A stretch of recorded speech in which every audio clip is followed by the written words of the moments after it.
અમદાવાદના ભાટ બ્રિજ પર આપની પોલખોલ ટીમે ભાજપના ભ્રષ્ટાચારનો પર્દાફાશ કર્યો છે। આપ નેતા યુવરાજસિંહ જાડેજા, ગૌરી દેસાઈ, ડોક્ટર કરણ બારોટ, જીતુભાઈ ઉપાધ્યાય, શુભમ ઠાકર અને નિશાન ઠક્કરે ભાજપના ભ્રષ્ટાચારની પોલ ખોલી હતી। નમસ્કાર, આજે આમ આદમી પાર્ટીની પોલખોલ ટીમ અહીંયા ભાટ બ્રિજ એસપી રિંગ રોડ ખાતે આવેલી છે। આજે 2022માં 72 કરોડથી પણ વધારેનું ફંડ આ બ્રિજ પાછળ વાપરવામાં આવ્યું હતું। ઓડાનું બજેટ 2200 કરોડથી પણ વધારે છે। તેમ છતાં ગુજરાતની જનતાને શું મળ્યું? તો આ તૂટેલા રસ્તા, સળિયા દેખાઈ રહ્યા છે। ગંભીરા બ્રિજ અને મોરબી બ્રિજ દુર્ઘટના જેવી બ્રિજ દુર્ઘટના થાય એની સરકાર શું રાહ જોઈ રહી છે?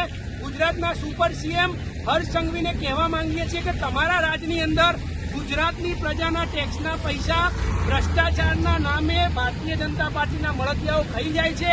આજે તમે સુપર સીએમ છો। આજે ભારતીય જનતા પાર્ટીના યુવા મોરચાના નેતાઓને આજે 100 કરોડથી પણ વધારે પગારના નામે ચૂકવવામાં આવે છે, પરંતુ ગુજરાતની જનતા હજારો કરોડનો ટેક્સ ચૂકવે છે। ત્યારે તૂટેલા રસ્તા, આ સળિયા, આ મોટી દુર્ઘટના, ટ્રાફિકની સમસ્યા આ મળી રહ્યું છે। ત્યારે આજે સુપર સીએમને વિનંતી કરીએ છીએ કે આનું નિવારણ તાત્કાલિક ધોરણે કરવામાં આવે। મારી સાથે યુવરાજસિંહ જાડેજા ઉપસ્થિત છે, એ પણ પોતાની વાત રાખશે।